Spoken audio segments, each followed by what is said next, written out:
Order of the day number 2. Subordinate legislation, confirmation and validation bill number 2, first reading. Mr Speaker. The Honourable John Carter. Mr Speaker, I move that the subordinate legislation, confirmation and validation bill number 2 be now read a first time. At the conclusion of the first reading debate, I will move that the bill be referred to the Regulations Review Committee and that the bill be finally reported back by the 15th of November 2010, and notwithstanding standing orders, that the committee can meet on Fridays in a week when there has been a sitting of the House, during a sitting of the House, or during an evening on a day on which there has been a sitting of the House. This is a routine technical bill. It comes before the House every year, but it is a very important bill all the same. And if the members sit and listen, they will be told why it needs to be put through by that time. The bill confirms or validates items of subordinate legislation that must be confirmed or validated by Parliament. This is a requirement of the empowering acts under which the various orders or regulations have been made. The role played by the House in confirming or validating the various items, and in particular the scrutiny provided by the Regulations Review Committee, provides an additional layer of protection in the regulation-making process. Should the House decide to withhold its approval for a particular regulation or order contained in the bill, that regulation or order will lapse. That said, this bill traditionally receives cross-party support. All of the orders and regulations in this bill are certainly of a technical character.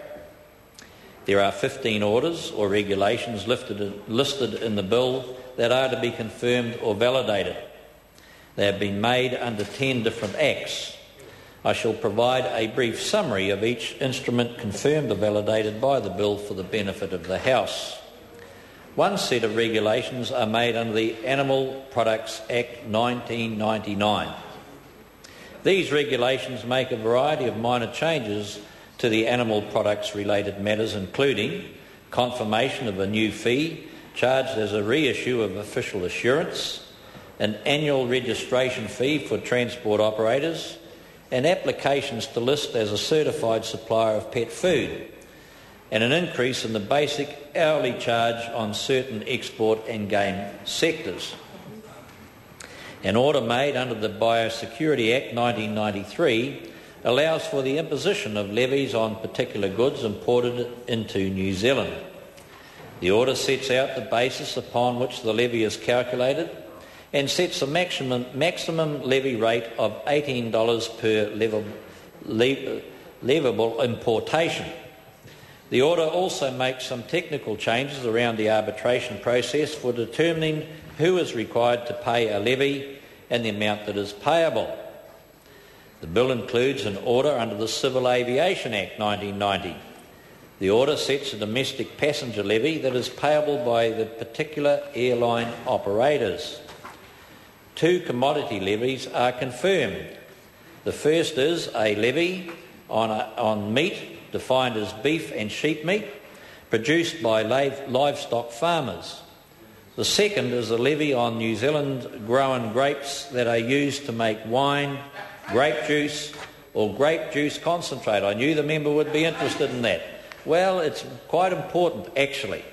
Rates of excise and excise equivalent duties imposed on tobacco products and alcoholic beverages are adjusted annually to reflect the movement in the Consumer Price Index. This bill confirms the duties that were imposed on the 1st of January 2010 and on the 1st of July 2010 respectively. The bill confirms the levy rates that are payable by gaming machine operators, the Lotteries Commission and the New Zealand Racing Board. Together these levies constitute government's problem gambling levy, a very important levy. 2 orders made pursuant to the Social Security Act 1964 and the New Zealand Superannuation and Retirement Income Act 2001 are confirmed. The orders increase various benefits and allowances to reflect a 1.96% increase in the Consumer Price Index from December 2008 to December 2009.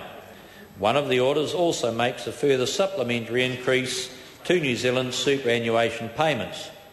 Now, I'm sure members on the other side are interested in that and wouldn't want to hold that up.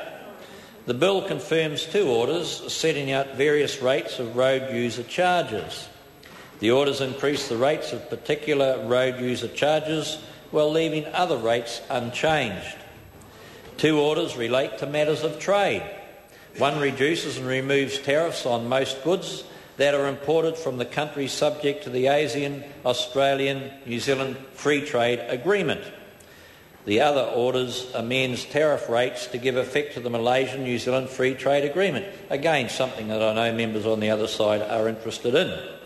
Finally, the bill confirms an order increasing certain rates of war pensions, lump sum payments and allowances in line with an increase in the Consumer Price Index. In addition, the order makes further supplementary increase to the rates of war pensions. And again, I'm sure the members on that side support that as well. So as a consequence, Mr Speaker, I'm pleased to commend this bill to the House. The question is that the motion be agreed to.